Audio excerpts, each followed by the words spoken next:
Khan sir जो फैजल खान बन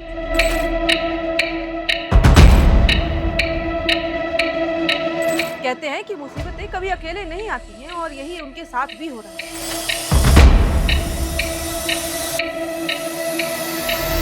पटना के चर्चित शिक्षक फैजल खान उर्फ खान सर के साथ इन दिनों ऐसा ही होता नजर आ रहा है। एक और फायरिंग मामले में उन्हें अदालत से बड़ी राहत तो मिल गई,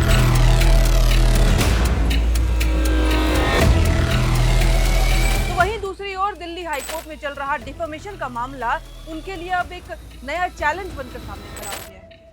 इसीलिए कह रही हूं कि एक मुसीबत नहीं खत्म होती कि दूसरा इंतजार करती है। पटना के चर्चित शिक्षक यानी देश के हमारे चर्चित शिक्षक खान सर को फायरिंग मामले में फिलहाल बड़ी राहत मिल गई।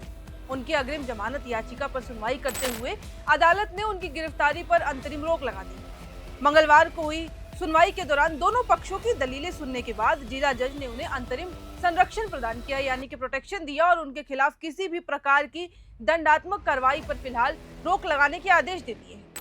अदालत के इस फैसले का मतलब अब यह है कि अगली सुनवाई तक खान सर की गिरफ्तारी नहीं होगी।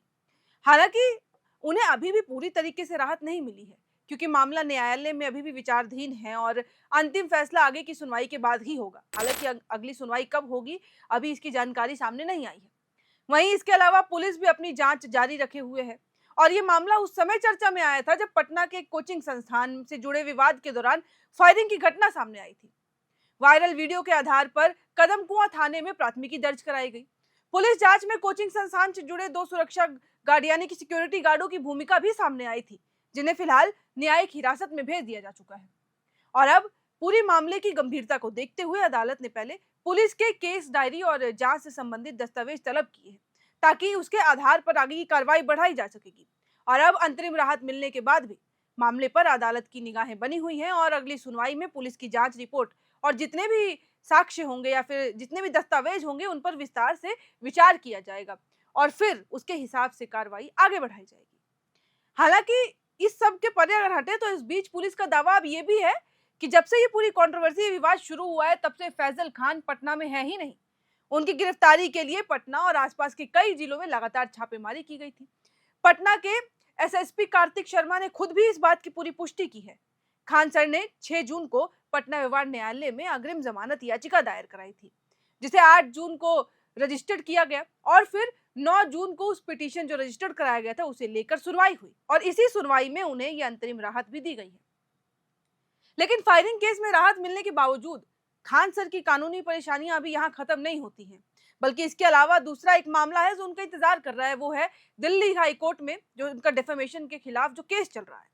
सोमवार को पत्रकार रंजना ओम कश्यप और टीवी टुडे नेटवर्क की ओर से दायर डिफेमेशन के मुकदमे में फिलहाल कोई अंतरिम राहत देने से इनकार कर दिया गया है।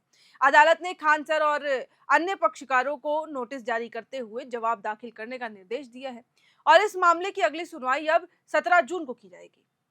जस्टिस नीना बंसल कृष्णा की अवकाशकालीन पीठ के समक्ष हुई सुनवाई में अंजना ओम कश्यप की ओर से पेश वकीलों ने कथित मानहानिकारक सामग्री हटाने, भविष्य में ऐसे वीडियो और पोस्ट प्रकाशित करने पर रोक लगाने और साथ ही साथ 2 करोड़ रुपए के हर्जाने की मांग की है। हालांकि सुनवाई के दौरान जो पिटीशन वाला पक्ष है उनकी ओर से प्रारंभिक आपत्ति उठाई गई। उनका ये कहना था कि अलग अलग व्यक्तियों और अलग अलग कारणों से जुड़े विवादों को एक ही याचिका में शामिल किया गया है।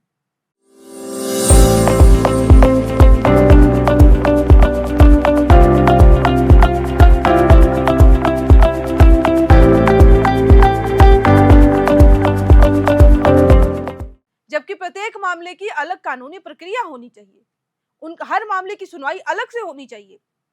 इसी के बीच बार एंड बेंच की रिपोर्ट के अनुसार विवाद की शुरुआत 29 मई को हुई थी, जब अंजना ओम कश्यप ने आज तक के एक कार्यक्रम चल रहा था, कोई शो चल रहा था जहां पे वो बोल रही थी और उन्होंने शिक्षा के बढ़ते वैश्वीकरण और ऑनलाइन स्टार टीचर्स के प्रभाव पर टिप्पणी कर दी। यूट्यूब वाले स्टार टीचर्स जिनको कुछ जानना ना कौड़ी, कभी ब्लैक बोर्ड लेकर कुछ एक्सप्लेनर बनाते हैं, खाली व्यूज बटोरते हैं, उटपटांग ग्रैब्स लिखते हैं और उसके दम पर फिर वो पैसे वसूलते हैं, छात्रों से वसूलते हैं। उन्होंने दरअसल जो ऑनलाइन पढ़ाते हैं यूट्यूब पे आके उनके खिलाफ कुछ बोल दिया। अंजना कश्यप का ये कहना था कि ये सार्वजनिक महत्व के मुद्दे पर की गई एक वैध पत्रकारिता टिप्पणी थी।